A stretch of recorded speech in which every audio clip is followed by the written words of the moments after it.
Ki ne szeretne a legzordabb téli hónapokban is csokibarnán, fitten és vidáman utcára lépni, mint hogyha csak egy nyaralásból érkezett volna haza. Sokan épp azért választják a szoláriumot, hogyha megszökni nem is tudnak a valóságból, legalább a lelküket, testüket ünneplőbe öltöztetik általa.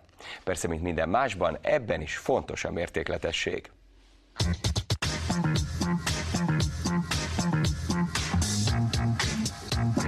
Ruha le, gépbe be, és már is kezdődhet a szoláriumozás. Most újra itt a szezon, ilyenkor többen használják a gépeket, mint nyáron. 15 éve járok szoláriumba. Igen, én is szoláriumozok. Egy héten kétszer általában, vagy egyszer, vagy kétszer. A mesterséges barnulás egészségkárosító hatásáról már évtizedek óta vitatkoznak a szakemberek. A szoláriumvezetők szerint nincs káros hatása a berendezésnek. Növeli a védettségünket például az influenzával szemben. Csontritkulásra is jó a mell, a prostata és a vastagbélrák megelőzésben is fontos szerepet játszik. Meg hát persze a D-vitamin termelődés, és itt ugye téli depresszió ellen is jó.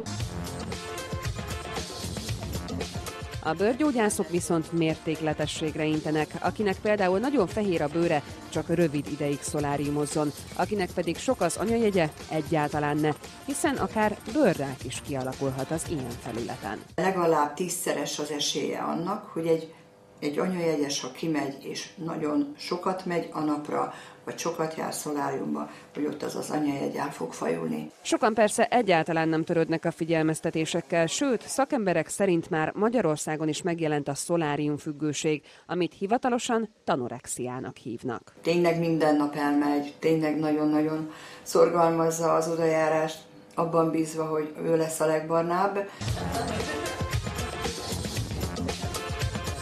Ezzel a jelenséggel már találkoztak a természetgyógyászok is. Kezelésére kifejlesztettek egy speciális akupunktúrás módszert, ilyen vékony tűket szúrnak a fülbe.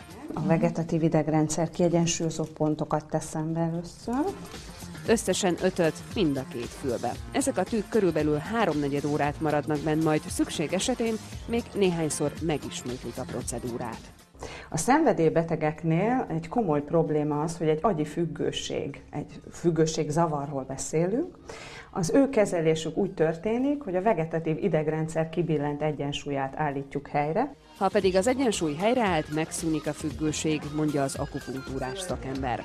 Arról még nem készültek felmérések, hogy hányan próbálnak ilyen alternatív módon gyógyulni, és arról sem, hogy mennyire eredményes a módszer hosszú távon.